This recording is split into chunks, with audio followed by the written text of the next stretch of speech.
Marathi stand up कॉमेडीमध्ये ना नुकताच असं काहीतरी घडलंय ज्याने अक्षरशः इतिहास रचलाय. मी बोलतेय सौरभ भोसले यांच्या कलाकार या शोबद्दल. आणि हा फक्त एक शो नव्हता, नाही, ही एका नव्या युगाची, एका नव्या पर्वाची सुरुवात होती. चला तर मग जरा जवळून बघूया की हा शोने हे सगळं नक्की कसं काय करून दाखवलं. आता हा आकडा बघा, 10,274. हे फक्त नंबर्स नाहीत, नाही, हा एका मोठ्या क्रांतीचा पुरावा आहे असं म्हटलं तरी चालेल. जरा विचार करा, 10,000पेक्षा जास्त लोक फक्त आणि फक्त एका मराठी स्टँडअप शोसाठी एकत्र आले होते. म्हणजे या एका आकड्यावरूनच आपल्याला कल्पना येते की हा शो किती किती भव्यदिव्य होता. म्हणजे हा फक्त एक हाऊसफुल शो नव्हता, अजिबात नाही.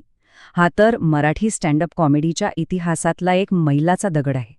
या शोने हे दाखवून दिले की आपल्या प्रादेशिक भाषेतल्या विनोदात, आपल्या मातीतल्या विनोदात किती प्रचंड ताकद आहे, ती किती लोकांना एकत्र बांधून ठेवू शकते.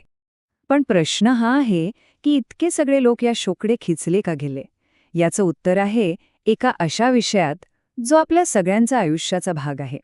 तो विषय म्हणजे स्त्री आणि पुरुष यांच्यातला तो कधीही न संपणारा पण तितकाच मजेशीर विनोदी संघर्ष. सौरभ भोसले यांनी हाच तर मूळ प्रश्न उचलला की पुरुष आणि स्त्री यांच्यात नेमका फरक तरी काय आहे. आणि याच प्रश्नाचे उत्तरांमधून त्यांनी मग स्त्रिया आणि पुरुषांच्या वागण्यातला, त्यांच्या विचारांमधला आणि हो, त्यांच्या भावना व्यक्त करण्याच्या पद्धतीतला फरक इतक्या विनोदी पद्धतीने मांडलाय की बस. एक उदाहरण घेऊया म्हणजे लक्षात येईल. सौरभ एक भन्नाट निरीक्षण मांडतो की स्त्रिया आणि पुरुष दुःख कसं हँडल करतात. त्याचं म्हणणं आहे की स्त्रिया आपलं दुःख एकमेकींना बोलून दाखवतात, मन मोकळं करतात, आणि पुरुष एकमेकांशी स्पर्धा करतात की कोणाचा ट्रॉमा जास्त मोठा आहे. कमाल आहे ना? अगदी त्याच्या मित्रासारखं प्रणव, जो 6 वर्षापूर्वी झालेल्या ब्रेकअपचं दुःख आजही कुठल्याही छोट्या मोठ्या कारणावरून उकरून काढतो. आणि समाजात पुरुषांचं स्थान काय आहे यावर तर त्याने एक जबरदस्त विनोद केलाय. तो म्हणतो, कुठे आग लागली की काय सांगतात, स्त्रिया आणि लहान मुलांना आधी बाहेर काढा, त्यांना मार्ग द्या. मग पुरुषांचं काय? यावर तो एकदम डार्क ह्युमर वापरून उत्तर देतो, पुरुषांचा कोळसा करा. पण हे जे काही स्त्री पुरुषांबद्दलचे विनोद आहेत ते इतके का पटतात आपल्याला? याचं कारण असं आहे की सौरभ फक्त वरवरची निरीक्षणं नाही मांडत. तो या सगळ्या गोष्टींना स्वतःच्या वैयक्तिक अनुभवांशी जोडतो, शाळेतल्या, घरातल्या आठवणींशी. आणि त्यामुळेच ते विनोद एकदम खरे वाटतात, आपल्या जवळचे वाटतात.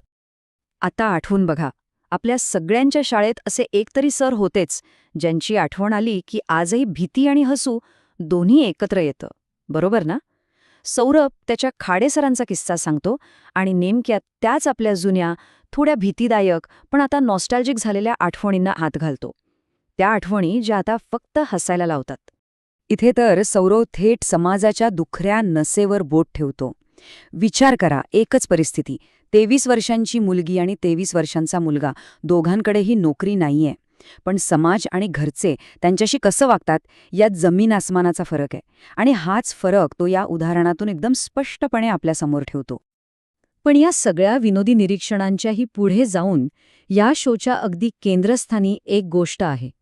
एक मोठी आणि सगळ्यात महत्त्वाचं म्हणजे एक खरीखुरी गोष्ट, मैत्रीची, प्रेमाची आणि विश्वासघाताची.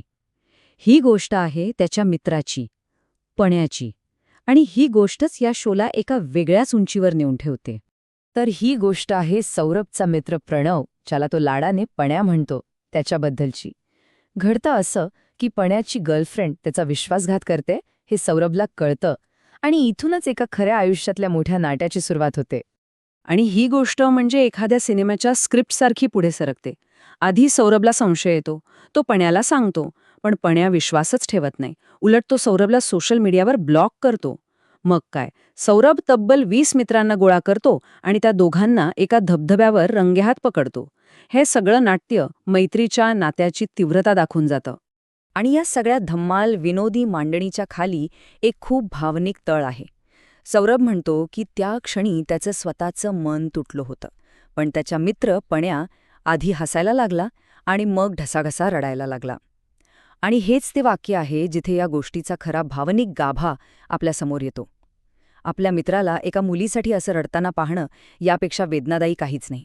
पळण्याची ही गोष्ट जिथे संपते ना, तिथून हा शो एका खूपच वेगळ्या, अत्यंत भावनिक आणि वैयक्तिक वळणावर येतो. इथे सौरभ विनोद बाजूला ठेवतो आणि एक कलाकार म्हणून स्वतःच्या प्रवासाचा आणि त्याच्या पुढच्या ध्येयाचा समारोप करतो. आणि मग आपल्याला कळतं की या शोचं नाव कलाकार का आहे. हा शो फक्त एका कलाकाराचा नाही, म्हणजे सौरभ भोसलेचा नाहीये, तर हा शो त्याच्या आयुष्याला आकार देणाऱ्या 5 खऱ्याखुऱ्या कलाकारांना समर्पित आहे. त्याचे आई-वडील, भाऊ, आजी आणि हो, त्याचा मित्र पण्या.